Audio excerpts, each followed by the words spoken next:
very early on, ang mga nasa posisyon noong 2016 hanggang 2022 ay sila mismo na nagdala at nagpalaganap ng problema ng droga sa Pilipinas. Pero ang mga warning na ito ay hindi natin narinig. They were drowned out with noise and systematically silenced and discredited. Ito na nga, Romeo Acop, pineke ang script para madin ng dating Pangulong Duterte at ang mga kaalyado nito. Acop, binayaran, pero bago ang lahat, maaari kayong mag-subscribe para maging updated sa mga issue at bagong mga balita. Pasabog ngang di umano'y, ikinanta ni Acop ang mga kalakaran sa droga na pinamumunuan ng dating Pangulo. Acop, nagtatapang-tapangan isang malaking bayaran. Narito ang buong detalye. Po sa inyo lahat, mula po sa opening ng pangalawang yugto o season 2, kumbaga ng ating mga pagtatalakay dito sa Quadcom, ay narinig po natin ang mga statements given to us by our resource persons, Mr. Taguba, Mr. Guban, and Mr. Asierto. Atin din pong nasilip ang affidavit ni Mr. Las Cañas na ngayon ay witness na sa International Criminal Court. Kaya naman po, siya ay naka-embargo at hindi humarap dito sa atin sa Quadcom. Each of these individuals all carried with them intimate knowledge of the inner workings of the drug trade in the Philippines. At ano po ang similarity nila? Lahat po sila ay nagsalita at nagsiwalat ng ibang version ng war on drugs at nagdawit ng mga pangalan. At dahil dito, lahat sila ay nagdusa and they earned the ire of then former President Rodrigo Roa Duterte.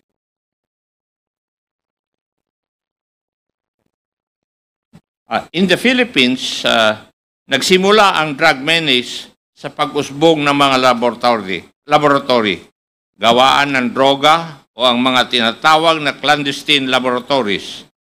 Eventually po, narinig natin na ito ay napalitan ng business model ng pag-angkat or importation ng droga sa bansa.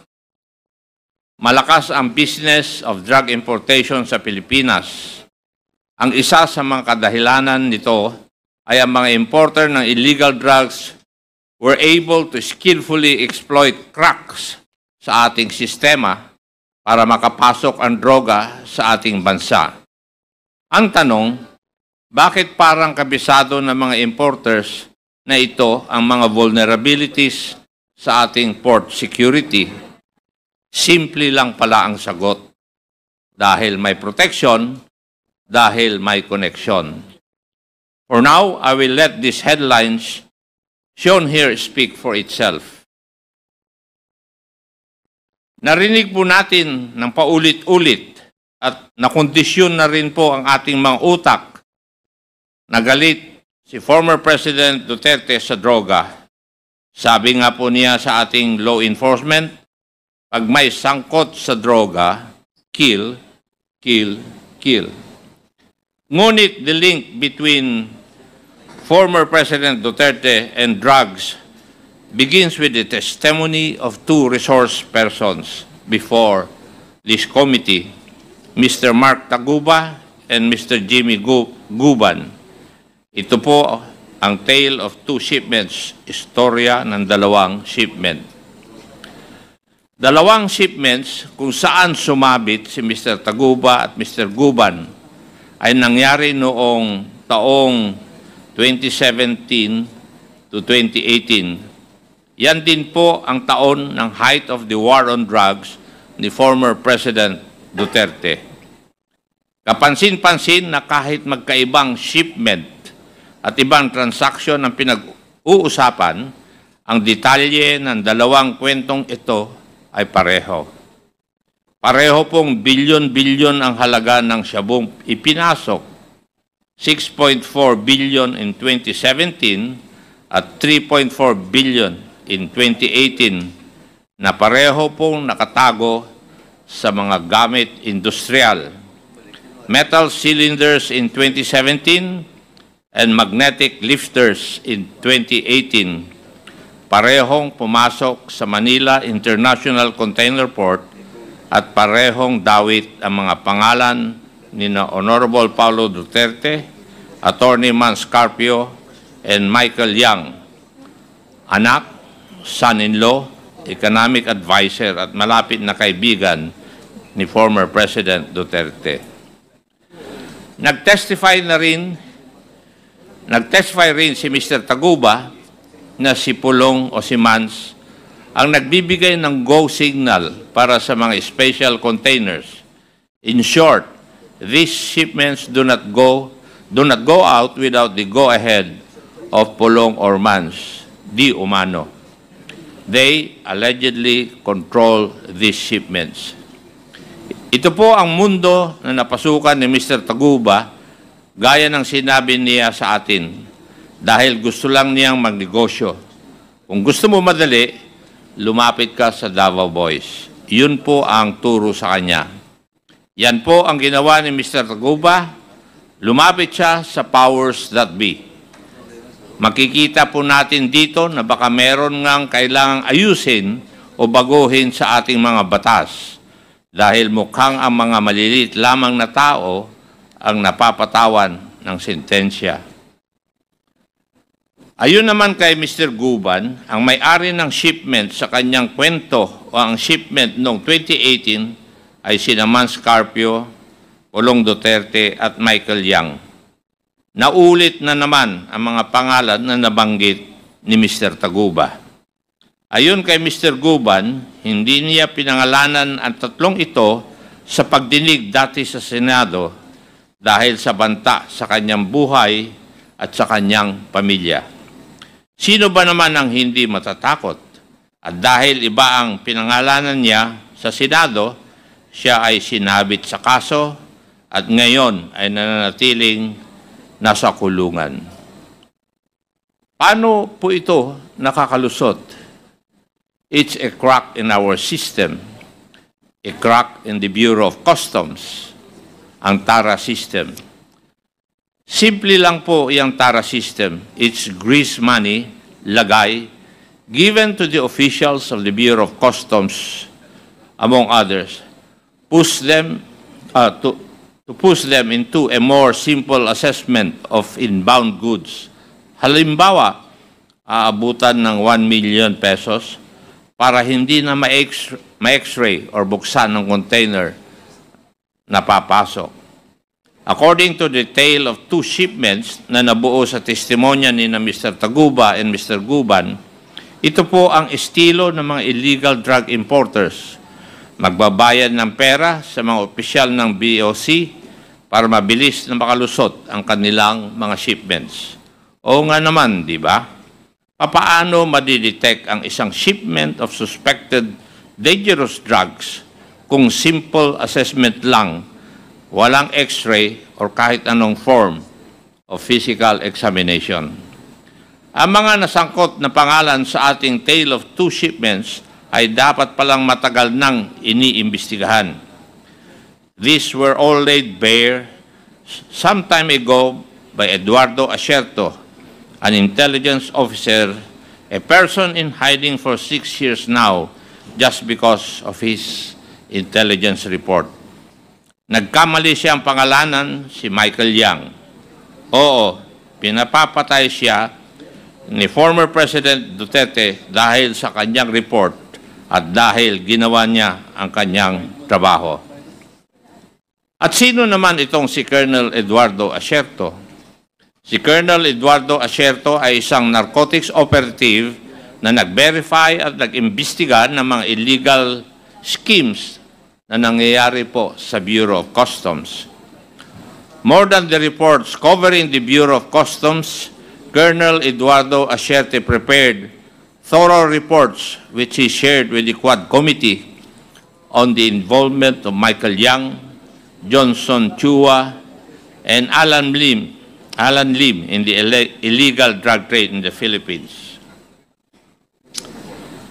Ayan po ang diagram ni Colonel Asierto kung saan makikita na si Michael Yang kasama ang kanyang mga business partners, Mr. Alan Lim and Mr. Johnson Co., ay tatlo sa critical na bahagi ng operasyon ng droga sa ating bansa. Ayon sa diagram, si Mr. Alan Lim ang local source. Si Mr. Yang ang taga-ayos ng importation side at si Mr. Ko ang distributor. Ipinapakita rin ng slide na ito kung gaano kakomplikado at organisado ang network.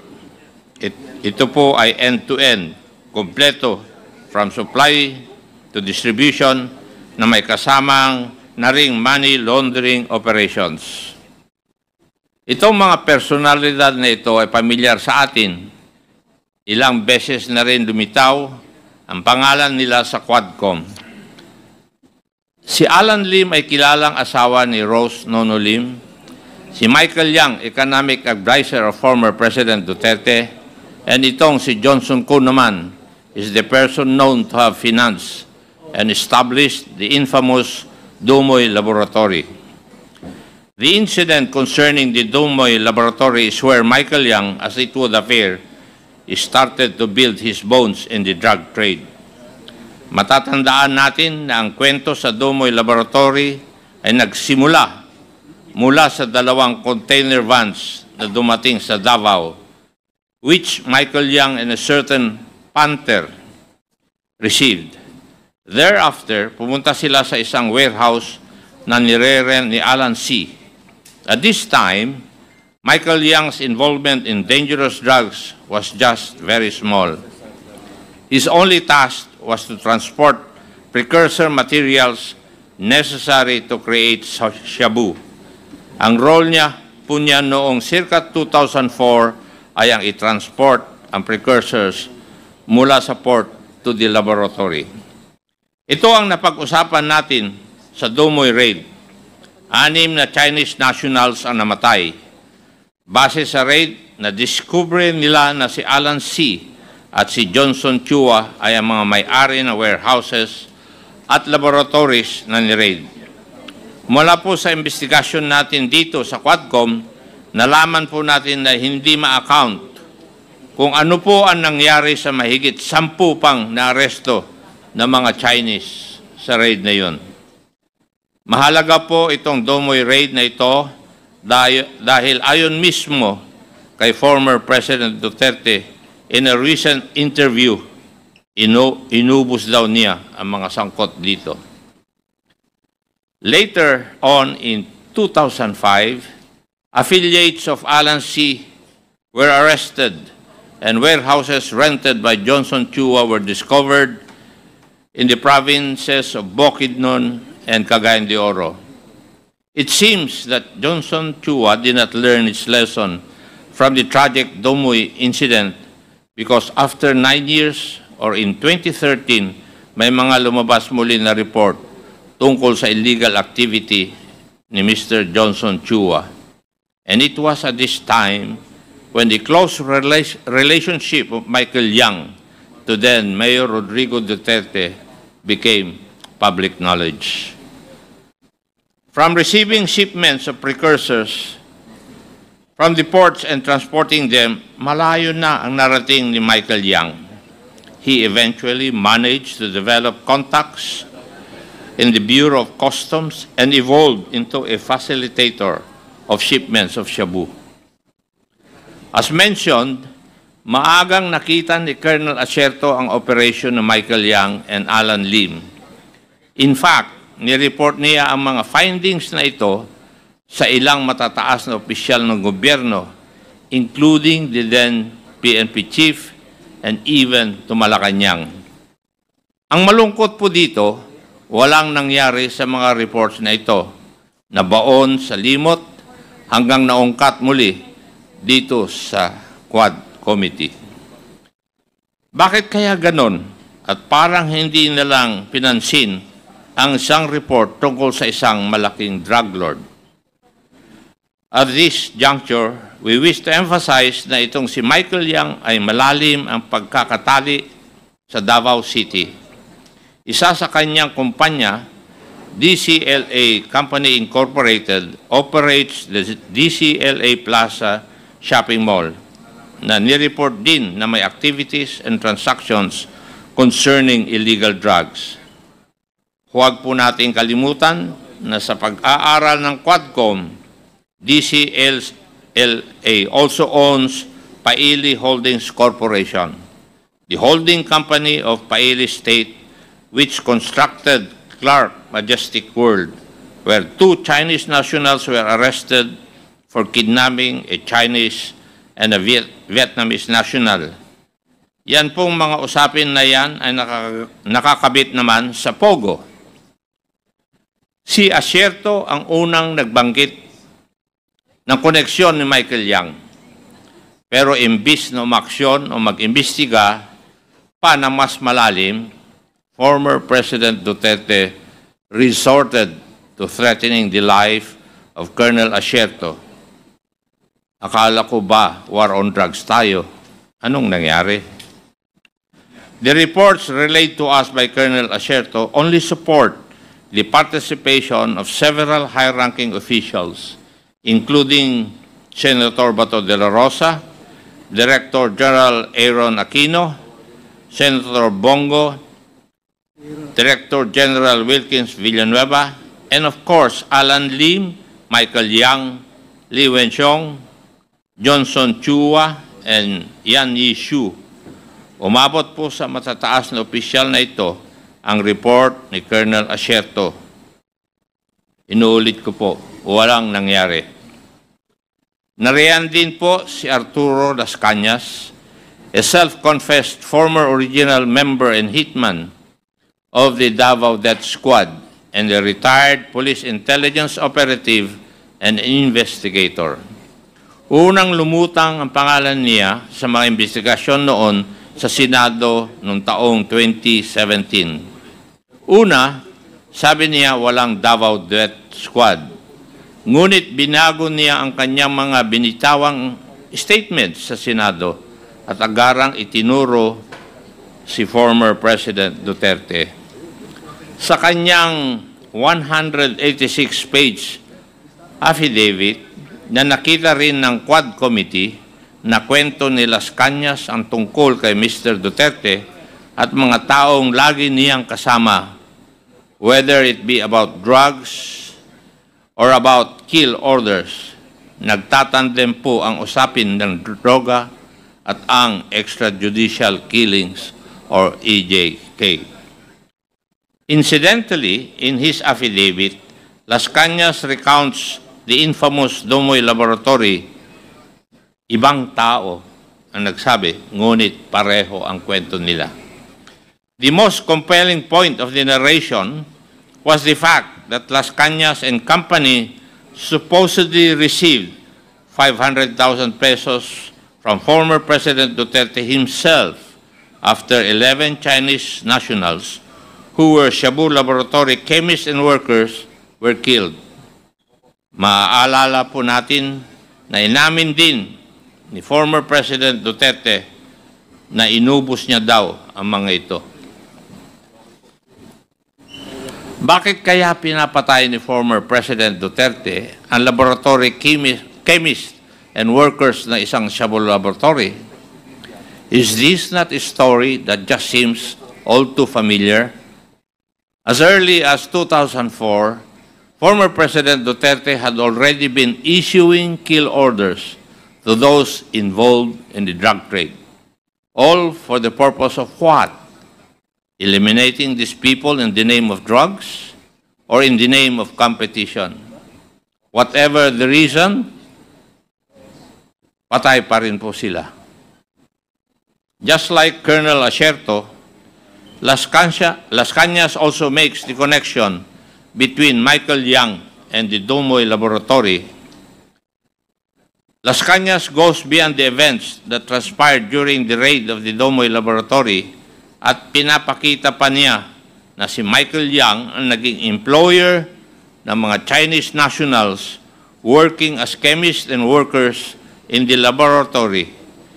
Las Cañas also mentions a certain Alan C., who was one of the Chinese nationals apprehended, and later killed. Does this not sound familiar? This is just like the tale of two shipments, two separate yet parallel incidents tied together by the same personalities involved. Maaalala din natin na nabanggit ng isa pang resource person ang pangalan ni Michael Yang. Looks familiar. This web of connections among Michael Yang and his associates was presented by PDEA in one of our Quadcom meetings.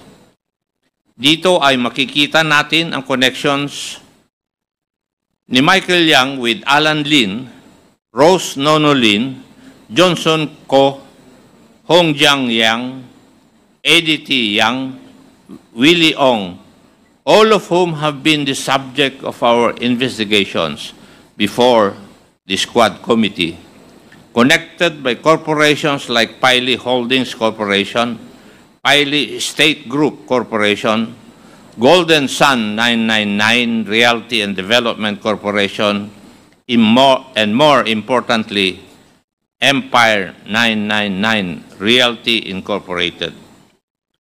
Empire 999 Realty Corporation was discovered bago pa man lang binuo ang Quadcom. A corporation owning a warehouse in Mexico, Pampanga, where 560 kilos of shabu with an estimated cost of 3.6 billion pesos was discovered. The shabu entered the country through the port of Subic and was later on delivered to a warehouse owned by Empire 999. Madami at paulit-ulit na ang lumilitaw na koneksyon ni Michael Yang sa business ng droga. Pero nakapagtataka rin, sa gitna ng isang state policy called the War on Drugs, where thousands were killed, kahit sabi-sabi lang ang basis, wala pa rin nakakagalaw against Michael Yang. In contrast, naging maunlad at successful pa ang lahat ng kanyang businesses. We can all recall the Farmally scandal that made headlines nationwide. We find ourselves with Michael Yang yet again at the center of this Farmally scandal. Again, I will let these headlines speak for themselves.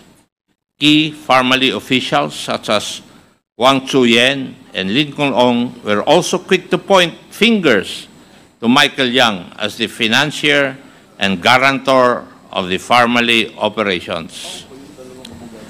The personalities we have discussed warned us very early on ang mga nasa posisyon noong 2016 hanggang 2022 ay sila mismo na nagdala at nagpalaganap ng problema ng droga sa Pilipinas. Pero ang mga warning na ito ay hindi natin narinig. They were drowned out with noise and systematically silenced and discredited. Colonel Asierto, for instance, categorically named former President Duterte, Bongo, and Bato de la Rosa as integral personalities in protecting the illegal drugs network in the Philippines. Worse, they serve as key figures in ensuring that large volumes of illegal drugs slip right through our borders. Asan ngayon si Colonel Asierto? Nagtatago dahil gusto siyang patayin ng ating former president. Incidentally, these are the people whose hands are on the purse and the sword of the Republic, and they have deftly used it. It is most unfortunate, however, that the sword was used to slit, stab, and slash the very people it swore to protect. We, the people. And the purse was used not to benefit the Republic, but to line the pockets of the few. Nilunod po nila ang bayan natin ng droga at kumita sila dahil dito. Isa sa mga right-hand man ni former President Duterte, sang-ayon kay Colonel Asierto, he branded former President Duterte as the Lord of all drug lords. Napakasakit po dahil Pidigong won on the platform of a hardline stance against illegal drugs and criminality. Siya pala ang mukha ng illegal drugs at kriminalidad. Colonel Asierto, Mr. Jimmy Guban, Mr. Las Cañas, and Mr. Taguba have all bared their stories before this Quadcom, and it is through our combined efforts, through their stories, and our interpellations where we discovered common personalities that seem to just be consistently present in all the narratives. But what do we make of the war on drugs? Konting silip para sa ating mga kababayan.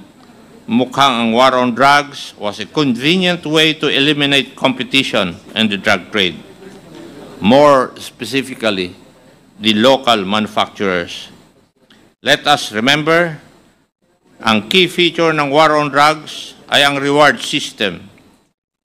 Every kill is compensated, and the bigger the catch, the higher the video. Colonel Espinido even adds that awards could go as high as 100,000, and that the system at that time was known to all policemen. It was such a strong but perverse incentive to play along with the war on drugs.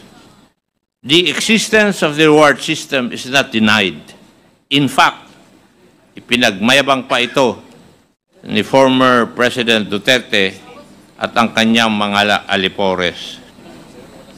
This reward system has long since existed in Davao and was transposed in the national scale noong taong 2016.